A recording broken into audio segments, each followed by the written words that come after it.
Magandang umaga Pilipinas, magandang umaga Soc Surgeon. Welcome sa Kapihan with the Media na hatid sa inyo ng Department of Health Center for Health and Development Soc Surgeon at Philippine Information Agency Region 12. Sa ngalan po ni Dr. Aristides Concepcion Tan, DOH Regional Head at Frian E. Abquilan, ako po si Aurea Marie Belhera ng Philippine Information Agency at ito ang Kapihan with the Media. Tayo po ay naka-live sa PIA Facebook page at DOH CHD official Facebook pages. Makakasama po natin ngayong araw ang ating mga media partners dito sa Rion 12. Kasama din po natin ang ating Filipino Sign Language Interpreter, Sir Charlon Hamero. At ngayong araw po ating pag-uusapan ang tungkol sa influenza-like viruses. Malapit na po ang Kapaskuhan, 52 days na lang po bago ang Pasko. At kung mapapansin po natin, tuwing papalapit ang holiday season, nagbabago rin po ang klima. Madalas ang pag-ulan at kasabay nito, tumataas ang bilang ng mga nagkakaroon ng mga sakit tulad ng lagnat, ubo at sipon. Kaya naman po sa episode natin ngayong araw, ating pag-uusapan ang influenza-like illnesses, ano ito, paano maiiwasan, at ano ang dapat gawin kapag may sintomas. Without further ado, let us all welcome our guest for today, Sir Zando C. Casado, Senior Health Program Officer, and of course, makakasama din po natin ngayong umaga ang Health Education and Promotions Officer 2 ng DOH-CHD, Ma'am Lea D. Reformado. Ang inyo pong pagbate sa ating mga viewers. Thank you, Miss. Magandang umaga po sa lahat ng viewers ng Kapihan with the Media at DOH-CHD SOC Surgeon. Maraming salamat po for having us here para pag-usapan ng ILI. So tama yung sabi ni Ma'am Au, no, na nalalapit na ang Kapaskuhan at sabi nga natin, Burr months. So pag Burr months, napapansin talaga natin, taglamig na. At dahil nga ito, sa season na to, may tinatawag din tayong flu season. Kung sa Tagalog po, ito po yung karaniwang na ririnig nating trangkaso. So ang Department of Health po, CHD SOC Surgeon Region, ay ipinapaalala po sa publiko na maging maingat, maging malinis po sa katawan, palagi ang maghuhugas ng kamay, matulog po ng maayos, magkaroon ng sapat na oras na pagtulog, magpahinga sa bahay kung may nararamdaman. At etong mga panahon, dapat kumakain tayo ng mga tamang pagkain tulad ng prutas, gulay, at observe natin yung proper cough etiquette, yung kapag umuubo, bumabahing, nagtatakip pa rin tayo para po malabanan natin ang flu-like or flu-like illnesses. Kasi po, kahit po dineclare na po ng DOH na wala pong outbreak, mga kababayan, walang outbreak ng flu tulad po ng mga naririnig natin mga fake news, hindi po totoo yon. Kahit po na walang outbreak, napaka-importante na paigtingin pa rin natin yung prevention natin, no, para po maiwasan natin itong sakit na to dahil nga sa panahon ngayon ng pagtatrangkaso or flu season. Thank you po. So Ma'am Lea, can you give us an overview po kung ano po itong ILI? Paano po ito napapasa from one person to another? Yes, Ma'am Au. So, ganito mga kababayan na ILI, influenza-like illness. So, para po siyang trangkaso talaga. Ito po ay dulot po ng iba't ibang klaseng mga bacteria or viruses. Dahil ngayon po ay taglamig. Kasi alam natin ang bacteria at viruses, gustong-gusto nila sa mga malalamig na panahon. Ayan, buhay na buhay sila. At dahil po, ngayon din panahon na to, napakaraming mga yung pagtitipon, yung ang mga tao naglalabasan, pumunta sa malls, ayan, sa palengke, katatapos lang ang undas, mga kababayan. Kumusta naman kayo nung undas? I'm sure maraming pagsasalo yan. So, kapag nagkaroon po ng simptomas o nakakuha po, meron po yung isang tao infected po ng virus or bacteria at nagkaroon siya ng mga iba't ibang symptoms tulad ng halimbawa pag-ubo or pagbahing, ayan, naipapasa po yan sa pamamagitan nun eh. Kapag bumahing kasi tayo, mabilis no, yung trajectory ng isang bacteria or virus para po maipasa sa taong kausap, no, kahalubilo. Actually, kahit sa kamay, no, mahawakan mo siya or yung mga gamit na may mga laway, no, or merong mga bacteria po, pwede nating makuha yon, mahawakan natin ang ating kamay, ang ilong, and at the same time, ayun, po pwede nating ma-ingest yung mga bacteria. So, after in a while, po pwede ka na rin talaga magkaroon ng simptomas ng influenza-like illness. So, Kaya importante na ngayong panahon na to, marunong tayong mag-prevent, no? Yung mga sinabi natin kanina kasi madali yung pagkahawa, no, ng influenza-like illness. Ma'am Lay, kamusta naman po yung cases ng ILI dito sa ating rehiyon compared to last year po? Mas tumaas po ba or mas bumaba po? Yeah, actually, meron siyang pagbaba. Magandang good news to. Kahit na sabihin natin may pagtaas, no, taon-taon po yung mga kaso po ng ILI. Pero kung ikukumpara po natin at the same period of time, from January to November, or October kasi yung sa report pa natin as of October, may pagbaba po ng 21%.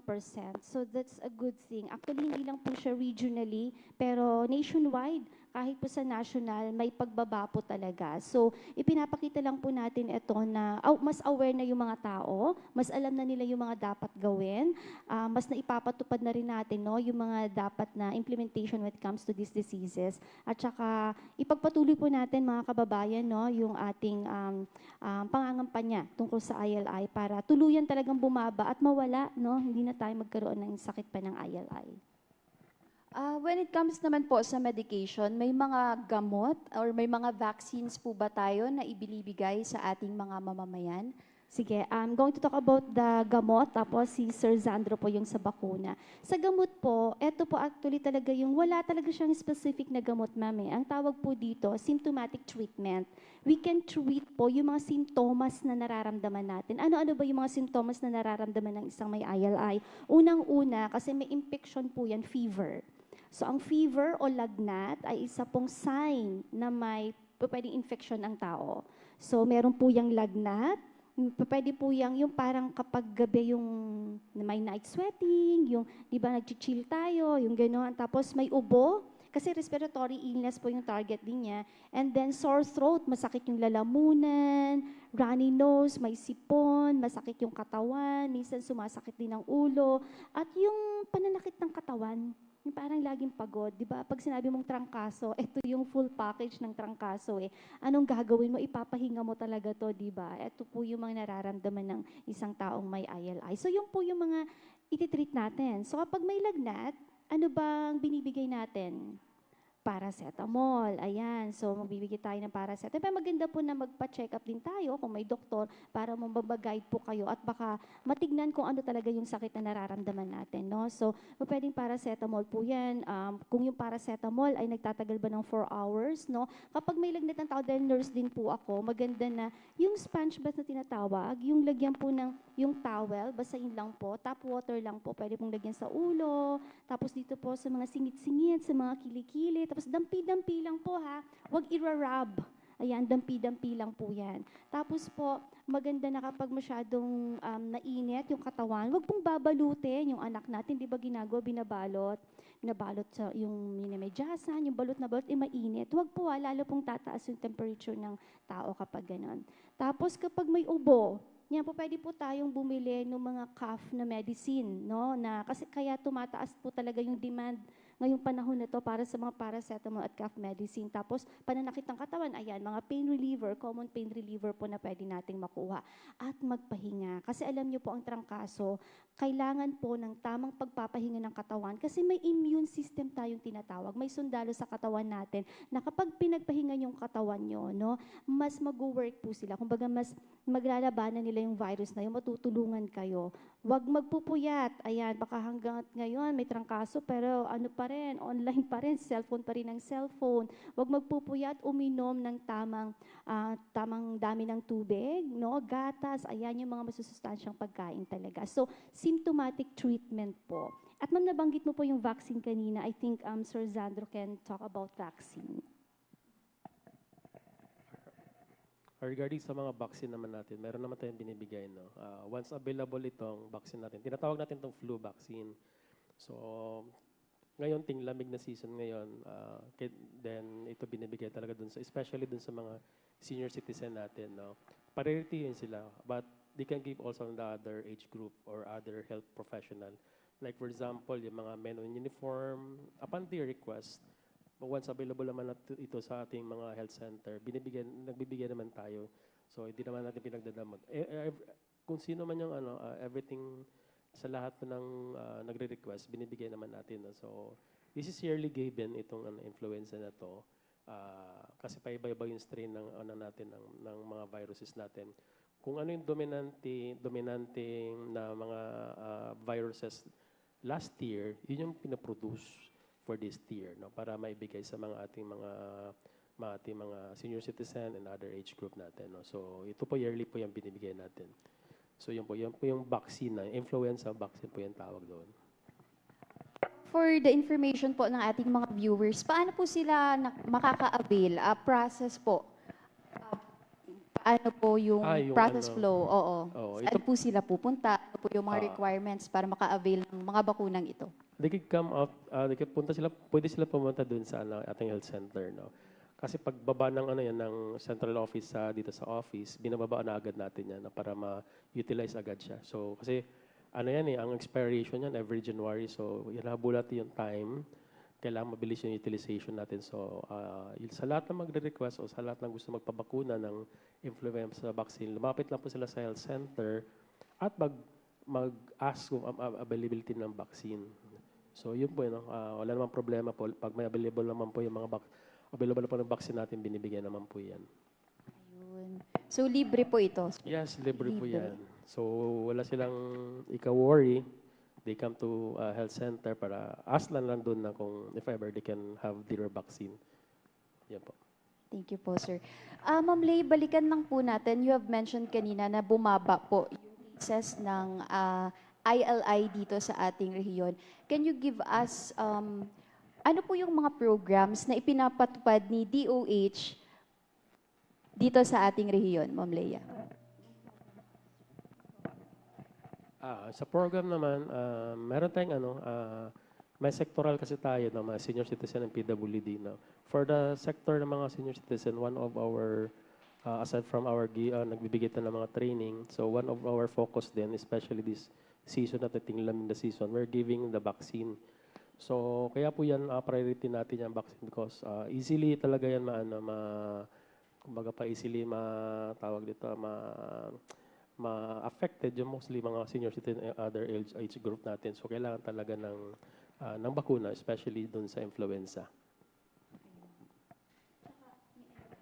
Sa health promotion, patuloy po yung pagpo-promote sa health.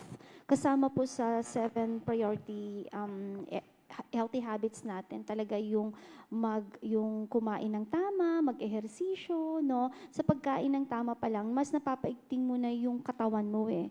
So importante yung health prevention talaga dito kasi kahit po yung high risk po nito, if I may mention may mga high risk group kasi tayo sa mga sakit. Katulad po ng COVID-19 before, no? Ingatan po natin yung mga may diabetes, no? May hypertension, may HIV, yung mga matatanda na seniors, no? 60 above, tsaka yung mga bata, mga vulnerable groups kasi ito mga to. Kasi ang trangkaso po, ito po yung kailangang lumaban yung immune system mo. So kung may mga comorbidities ka, may mga other sakit pa, tapos magkaroon pa ng trangkaso, ito yung po pwedeng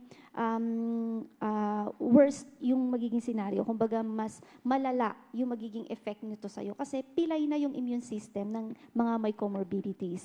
At vulnerable population, ito yung mga mahihina na yung immune system. Kahit po mga buntis kasi syempre po nagdadalang tao yan. So yun po yung iingatan natin. So sa health promotion po, patuloy po marami pong programa dyan na pinapaigting yung katawan. Hindi man siya specific for influenza, pero makakatulong po ito para hindi magkasakit ang mga kababayan natin. Ayun. At this point po, we will give the floor sa ating mga partners na nandito for today.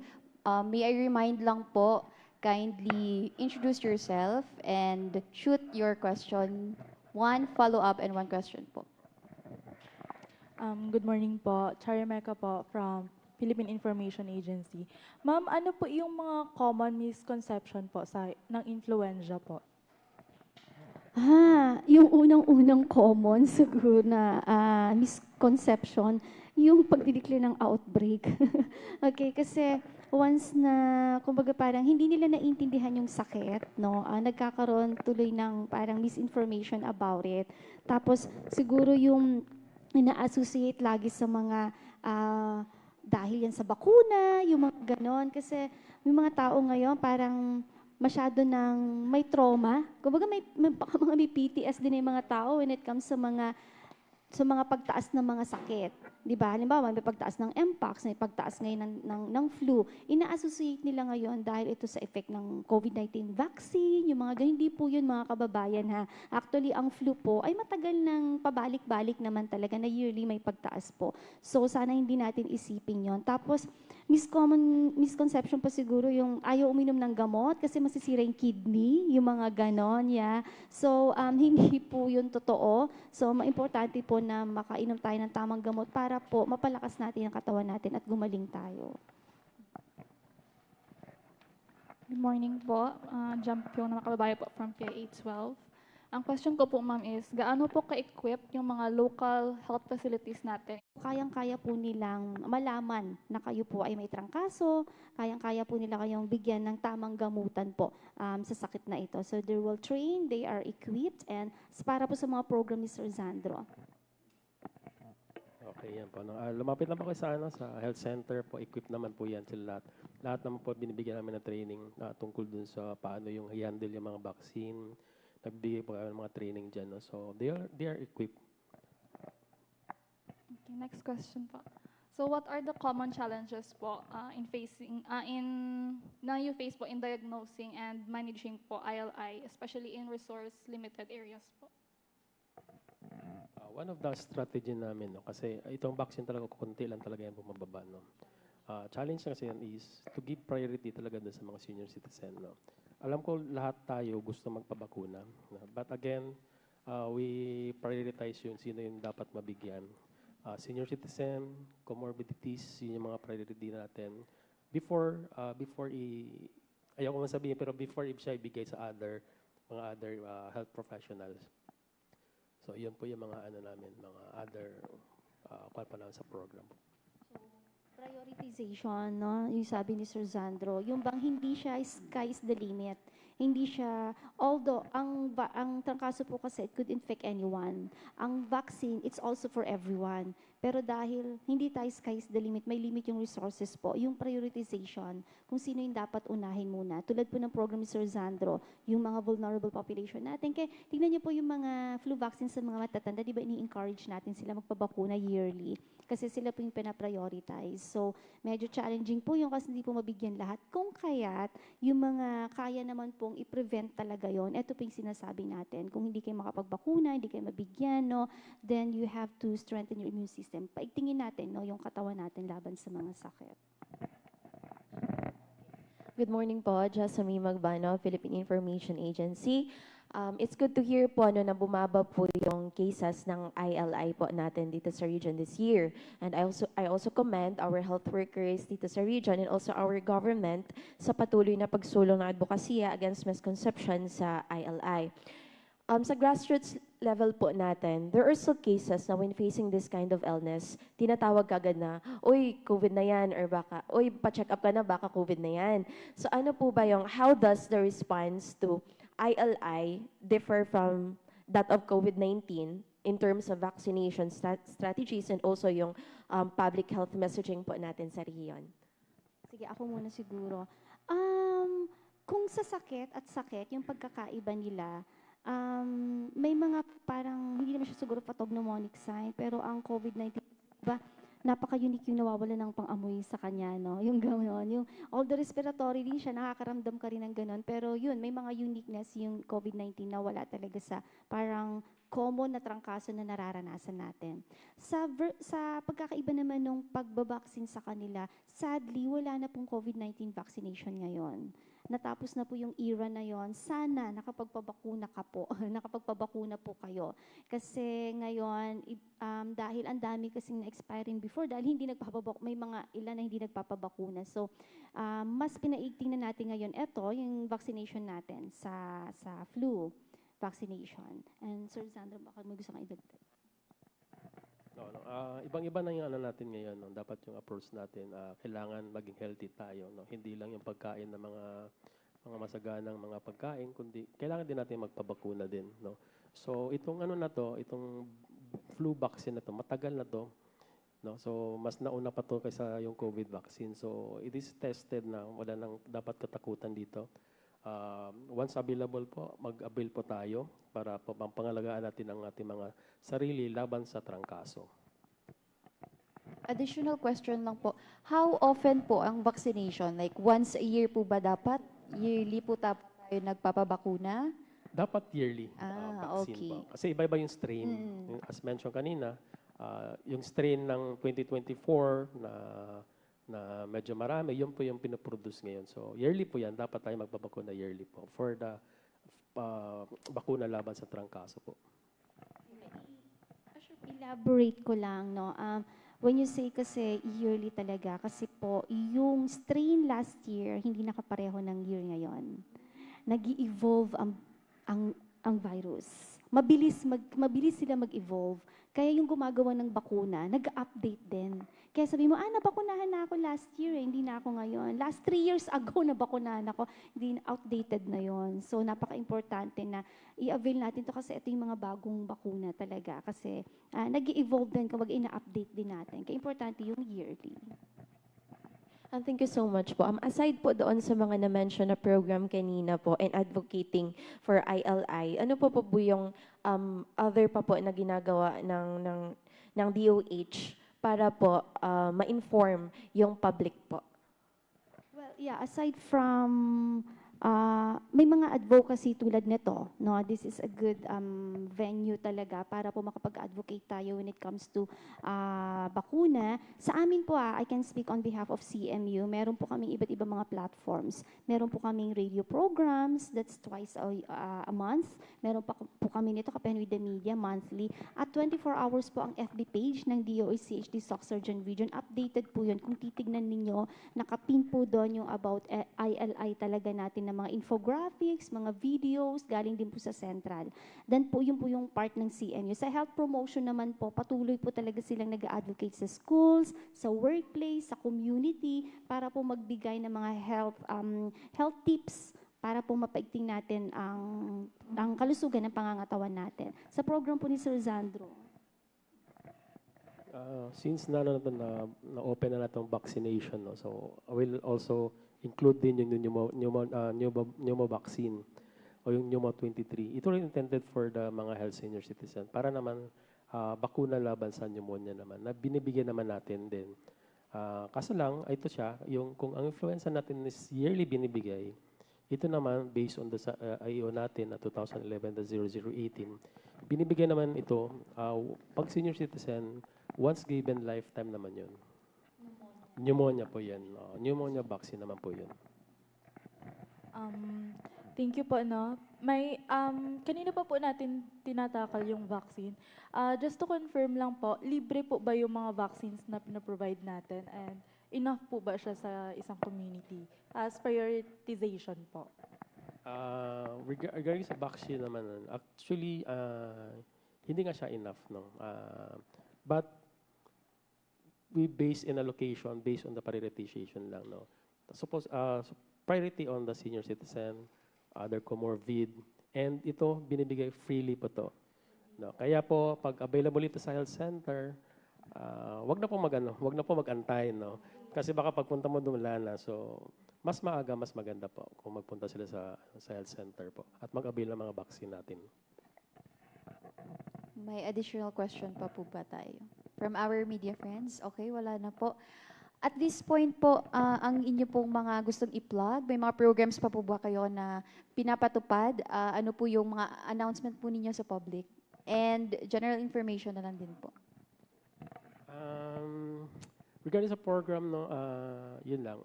Pinapromote natin yung vaccine natin, the influenza vaccine, para po laban sa trangkaso and the vaccine for pneumo para naman dun sa pneumonia natin. No? And other than that, mahirap po magkasakit. Dapat po, kung anong available natin sa health center, i-avail po natin. Hindi po yan kinakasama ng para sa inyo. Para po yan sa, para po sa mga kalusugan natin. Kaya po, i-avail po natin kung anong available natin sa services sa health center po. Correct. Actually, napakarami pong programa at serbisyo talaga ng DOH po na pwede niyong makuha. Unang-una, kapag wala ka pang sakit, importante yung prevention sa katawan natin. Makinig po sa Kapihan with the Media, makinig po sa talakayan sa ating kalusugan, mag-subscribe po or mag-follow po sa ating DOHCHD Facebook page ng CHD Soc Surgeon Region para po updated tayo sa anuman yung mga dapat nating malaman para mapaigting natin ang ating kalusugan. And at the same time po, napaka-importante po, kapag may nararamdaman po tayo, lumapit po kayo sa pinakamalapit na healthcare providers ninyo, tulad ng health centers. Meron din po tayong super health centers sa mga lugar nyo. Alamin nyo po kung saan yung mga yon. Ang super health centers, may mga laboratory po doon, so madadiagnose na rin kayo agad, no? And then, meron po tayong Bukas Center, I think sa mga hospital and DOH retained hospitals po natin. Meron po tayo mga zero balance billing na mga serbisyo na pinapatupad. So, ang dami po nyong makukuhang for free. Libre po itong mga to, libre consultation, libre po yung pagpapa-hospital kasi zero balance billing ito. Alamin nyo lang po kung paano nyo makukuha ito, yung tamang taong makakatulong sa inyo para po matulungan talaga kayo. Kasi magmula po prevention hanggang curable po ang serbisyo po ng DOH. Ayun. Once again, maraming salamat po sa ating mga guest. Sa lahat po ng nanood sa online, maraming salamat din po. And of course, sa ating mga partners na nandito, maraming salamat po for sharing your time. I think okay na po tayo. Dito na po nagtatapos ang ating Kapihan with the Media ngayong araw. Maraming salamat po kay Sir Zandro C. Casado, Senior Health Program Officer, and kay Ma'am Leia D. Reformado, Health Education and Promotions Officer 2 ng DOH. Huwag pong kalimutan na iwasan ang trangkaso, ugaliing maghugas ng kamay, kumain ng masustansyang pagkain at magpabakuna kung kinakailangan. Muli po ako si Aurea Marie Belhera ng Philippine Information Agency at ito ang Kapihan with the Media.